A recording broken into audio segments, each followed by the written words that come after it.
پاکستان تحریک انصاف کی طرف سے مسلسل یہ دعویٰ کیا جا رہا ہے کہ اس کو لیول پلینگ فیلڈ نہیں مل رہی، اور اب تو جو اس کے امیدواران جو کہ کاغذات نامزدگی جمع کروانے جاتے ہیں، نہ صرف انہیں اٹھا لیا جاتا ہے، اغوا کر لیا جاتا ہے، گرفتار کر لیا جاتا ہے، بلکہ ان سے کاغذات نامزدگی بھی چھین لیے جاتے ہیں۔ تو اس معاملے پہ تحریک انصاف کے چیئرمین گور خان صاحب جو ہیں، انہوں نے آج یہ کہا کہ ہم نے سپریم کورٹ میں ایک پٹیشن دائر کر دیا تاکہ ہمیں لیول پلینگ فیلڈ مل سکے۔ تو گور صاحب جو ہیں وہ یہ بھی کہہ رہے ہیں کہ اگر کل تک ہمیں بلے کا نشان نہ ملا تو پھر ایسا لگے گا کہ ہمیں آزاد امیدوار کی حیثیت سے الیکشن لڑنا پڑے گا۔ سنیں ذرا ان کے الفاظ کیا ہیں۔ ہمارے سر کے اوپر یہ خدشہ تھا کہ شاید ہمیں بلے کا نشان الاٹ نہیں ہوگا۔ پی ٹی آئی ملک کی سب سے بڑی جماعت ہے، اگر اس میٹر میں تاخیر ہو جائے تو کل نامینیشن پیپر فائل کرنے کی آخری تاریخ ہے، اس لیے بہت بڑا خدشہ ہوگا کہ ہمارے سارے کینڈیڈیٹ وہ انڈیپینڈنٹ بن جائیں گے، جس سے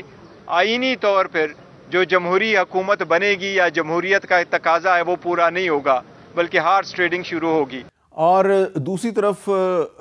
آپ دیکھیں کہ جو مسلم لیگ نون ہے اس کی طرف سے ٹکٹوں کی تقسیم کا جو معاملہ ہے وہ باقاعدہ شروع ہو چکا ہے، اور اس سلسلے میں بہت سی خبریں بھی سامنے آ رہی ہیں۔ ظاہری بات ہے بڑی جماعت جو ہے اس میں ٹکٹوں کی تقسیم پہ کافی جوڑ توڑ بھی ہوتا ہے اور اختلاف رائے بھی ہوتا ہے، لیکن جو اہم ترین معاملہ ہے وہ یہ ہے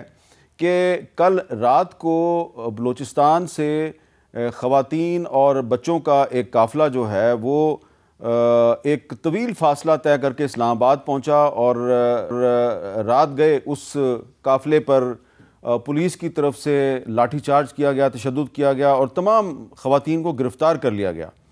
آج اسلام آباد ہائی کورٹ میں اس معاملے پر ایک پٹیشن دائر کی گئی، تو اسلام آباد کی جو پولیس کے سربراہ ہیں آئی جی صاحب، انہوں نے کورٹ کو بتایا کہ جی ہم نے تمام خواتین اور بچوں کو رہا کر دیا ہے۔ اس کے بعد شام 6 بجے 3 وفاقی وزراء نے پریس کانفرنس کی اور انہوں نے بھی اعلان کیا کہ تمام عورتوں اور بچوں کو رہا کر دیا گیا ہے، لیکن حقیقت یہ ہے کہ جب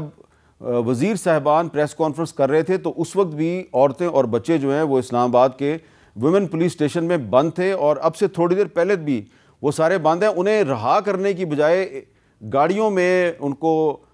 بند کر کے تو بائی روڈ کوئٹہ لے جایا جا رہا ہے اور کہا جا رہا ہے جی آپ کو وہاں جا کے چھوڑیں گے، ابھی تک ان کو ریلیز نہیں کیا۔ تو آئی جی صاحب جو ہیں انہوں نے بھی کورٹ میں غلط بیانی کی اور پھر وزراء صاحبان کو بھی غلط انفارمیشن دی گئی۔ تو یہ معاملہ جو ہے یہ اتنا سنگین کیوں اس کو بنا دیا گیا ہے کہ عدالت میں بھی جھوٹ بولا گیا اور وزیر صاحبان کو پریس کانفرنس کے لیے بھی غلط انفارمیشن دی گئی۔ تو ہمارے ساتھ موجود ہیں اس ویڈیو میں جناب سینیٹر طاہر بزنجو صاحب نیشنل پارٹی کے رہنما ہیں، سینیٹر مشتاق احمد خان صاحب جماعت اسلامی سے ان کا تعلق ہے، عطاء اللہ تارڑ صاحب مسلم لیگ نون سے ان کا تعلق ہے، اور نعیم حیدر پنچوتا صاحب ترجمان ہیں پاکستان تحریک انصاف کے، وہ بھی ہمارے ساتھ موجود ہیں۔ پہلے ذرا بات کر لیتے ہیں عطاء اللہ تارڑ صاحب، یہ جو تحریک انصاف کی طرف سے کہا جا رہا ہے جی کہ ہمیں لیول پلینگ فیلڈ نہیں مل رہی، اور آج کچھ لوگ جو ہیں ان کو باقاعدہ گرفتار بھی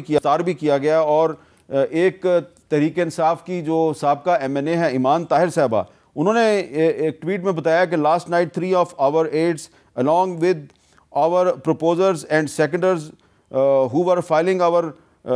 nomination forms were abducted, one of them beaten up in front of his 75 years old mother۔ اور اس طرح کے اور بھی واقعات ہو رہے ہیں۔ آپ کو نہیں لگ رہا کہ یہ نگران حکومتوں کے ناک کے نیچے یہ سب کچھ ہو رہا ہے، اور یہ دراصل نگران حکومت کی طرف سے باقاعدہ الیکشن میں دھاندلی کا آغاز کر دیا گیا ہے؟ دیکھیے، میں آج بھی ریٹرننگ آفیسرز کے دفتر ہم نے چیک کیے، جہاں جہاں ہمارے امیدوار کاغذ داخل کرانے جا رہے تھے، میں نے نہ وہاں پہ نفری کی ڈپلائمنٹ دیکھی، نہ وہاں پہ کوئی غیر معمولی ایکٹیویٹی دیکھی، نہ یہ دیکھنے میں آیا کہ وہاں پہ کوئی پکڑ دھکڑ ہو رہی ہے۔ دفتر کھلے تھے، جو کاغذ جمع کرانا چاہتا ہے ضرور کرائے، مگر یہ ایڈوانس میں کیسے پتہ لگ گیا کہ پروپوزر سیکنڈر کون ہے جن کو پہلے اٹھا لیا گیا یا مارا پیٹا گیا؟ دیکھیں، پروپوزر سیکنڈر تو تب سامنے آتا ہے کہ جب آپ کاغذ داخل کرا بیٹھتے ہیں، تو یہ ان کو کیسے پتا تھا کہ ہم نے بھی کاغذ داخل کرانے تھے اور ہمارے پروپوزر سیکنڈر کو اٹھا لیا گیا ہے؟ دیکھیے، یہ ہائپ کریٹ کرنے کے لیے اور ایک تاثر دینے کے لیے کہ لیول پلینگ فیلڈ نہیں ہے، ہمارے ساتھ زیادتی ہو رہی ہے۔ بہت سارے ایسے لوگ ہیں جو جینون مقدمات میں جو ہیں وہ مفرور تھے۔ ایک یہ بھی عنصر شامل ہے کہ جو لوگ ابھی تک مفرور تھے جنہوں نے عدالتی کارروائی کا سامنا نہیں کیا، جنہوں نے تحقیقاتی اداروں کا، پولیس کا، ایف آئی اے کا، نیب کا، اینٹی کرپشن کا سامنا نہیں کیا، وہ اگر واپس آئیں گے تو آبویسلی آپ مفرور ہیں، آپ پچھلے کچھ عرصے میں قانون کا سامنا نہیں کر پائے، آپ چھپے رہے ہیں، بھاگے رہے ہیں، تو پھر ان لوگوں کا آبویسلی جس ادارے کو وہ مطلوب تھے ان کو تو پکڑا جائے گا۔ ٹھیک ہے، اچھا نعیم حیدر پنچوتا صاحب، آپ نے بھی کل کاغذات نامزدگی جمع کروانے ہیں، تو آپ کو کوئی خدشہ ہے کہ آپ کو گرفتار کیا جائے گا یا آپ سے کاغذات نامزدگی چھینے جائیں گے؟ کیونکہ تارڑ صاحب کہہ رہے ہیں کہ انہوں نے بھی آج کاغذ جمع کروائے ہیں، ان کو تو کوئی وہاں پہ پولیس کی ڈپلائمنٹ نظر نہیں آئی۔ بہت شکریہ جی، بڑی نوازش ہے۔ تارڑ صاحب بڑا ایکٹیولی جو ہے وہ سوشل میڈیا دیکھتے ہیں، ٹویٹر ہو، فیس بک ہو یا انسٹا ہو یا دیگر جو پلیٹ فارم ہیں، اور ان کے اوپر بڑے واضح طور پر آپ نے خود ایک ٹویٹ بھی اس کو ری ٹویٹ کیا ہے، اور میں بڑا واضح طور پر یہ کہنا چاہوں گا کہ بڑی جو ہے انہوں نے بات ٹھیک نہیں کی، میں کہوں گا کہ غلط بات کی ہے۔ بالکل وکلاء کو بھی جناب پکڑا گیا ہے، کل شوکت بسرا صاحب نے وکلاء کو بھجوایا کہ آپ پیپر جا کر جمع کروائیں، اور وہ گئے اور ایس ایچ او صاحب نے انہیں گرفتار کر لیا۔ اسی طرح سے میاں والی میں بیرسٹر عمیر نیازی صاحب ہیں، ان کی جو ہے وہ والد صاحب گئے ہیں، وہاں پر نامینیشن پیپر انہوں نے لیے ہیں تو وہ ان سے چھین لیے گئے ہیں۔ اسی طرح سے دیکھا جائے تو کل جو ہے وہ یہاں پر نور حیات کلیار صاحب ہیں، ان سے پریس کانفرنس کروائی گئی ہے۔ اسی طرح جناب ہمارے یہاں پر شاہپور کے اندر جو ہے وہ افتخار چوہدری صاحب ہیں، ان سے پریس کانفرنس کروائی گئی ہے، اور سرگودا کے اندر آج بھی وکیل جمع کروانے کے لیے گئے ہیں تو وہاں پر ان سے پیپر لی نہیں گئے۔ اور اگر آروز کی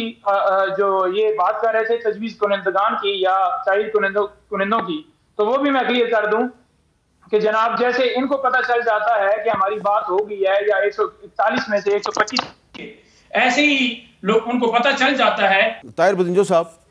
یہ جو صورتحال ہے وہ جو اسلام آباد میں کل رات کو ہوا اس پہ بھی ہم بات کریں گے، لیکن آپ کو کیا لگ رہا ہے کہ یہ جو الیکشن ہونا ہے 8 فروری کو، یہ وقت سے پہلے ہی متنازع نہیں ہوتا جا رہا؟ بالکل جی، میں آپ سے اتفاق کرتا ہوں، یہ متنازع ہوتا جا رہا ہے۔ دیکھو جمہوریت میں میر صاحب جو بنیادی تصور ہے وہ تو یہ ہے کہ انتخابات صاف و شفاف ہوں، چاہے جو جماعت بھی جیتے۔ دیکھیں اگر یکساں مواقع سب کو نہیں ملتے ہیں، اس میں دو رائے نہیں ہیں کہ پی ٹی آئی کی انداز سیاست سے پر ہمارے سخت تحفظات رہے ہیں، لیکن یہ بھی ایک حقیقت ہے کہ پی ٹی آئی اس وقت ملک کی بڑی جماعتوں میں سے ایک ہے۔ اگر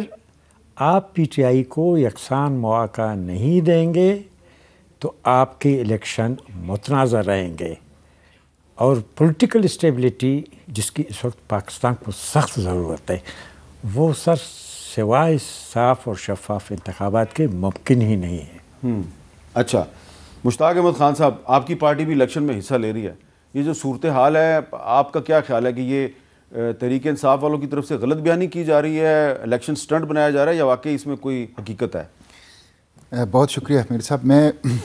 اگر آپ اجازت دیں تو پہلے جو بہت بڑا واقعہ ہوا ہے اسلام آباد کا اس پہ 2 باتیں کر لوں گا، اس کے بعد آپ کے سوال کا جواب بھی دوں گا۔ یہ جو کل ہوا ہے رات، سچی بات یہ ہے کہ یہ اس کو سادہ الفاظ میں پولیس کی دہشت گردی کہہ سکتے ہیں۔ بچے بچیاں یعنی مہرنگ بلوچ وہ آئی ہیں، ان کے ایک ہی بھائی ہے 5 بہنوں کا، وہ غائب ہے، عاشوروں سے غائب ہیں، ہزاروں لوگ ہیں غائب ہیں۔ یعنی یہ جو پورا لانگ مارچ شروع ہوا ہے بلوچستان سے، اس کے 2 ہی مقاصد ہے، ماورائے عدالت قتل کو بند کرو، ڈیتھ سکواڈ ختم کرو، جبری گمشدگیاں جو عاشوروں سے جاری ہیں، ہزاروں لوگ ہیں، ان کو بازیاب کرو، اگر وہ مجرم ہے تو ان کو عدالتوں اور قانون کے سامنے پیش کرو۔ اس کے لیے تو چاہیے تھا کہ آپ وہیں پہ ان کا یہ مطالبہ حل کریں، وہ بیچارے یہاں تک آئے۔ اب آپ دیکھیں کل رات 1 بجے 2 بجے ان کے اوپر آپ ٹھنڈے پانی آپ پھینکتے ہیں۔ آپ نے خود وہ ٹویٹ کیا ہے اور آپ نے دیکھا ہوگا کہ سول کپڑوں میں کس طرح ڈنڈوں اور لاٹھیوں سے بچوں اور بچیوں کو جو بلوچستان کے ہیں ان کو مارا جا رہا ہے، ان کی ویڈیو ہیں۔ 16 دسمبر ابھی گزرا ہے،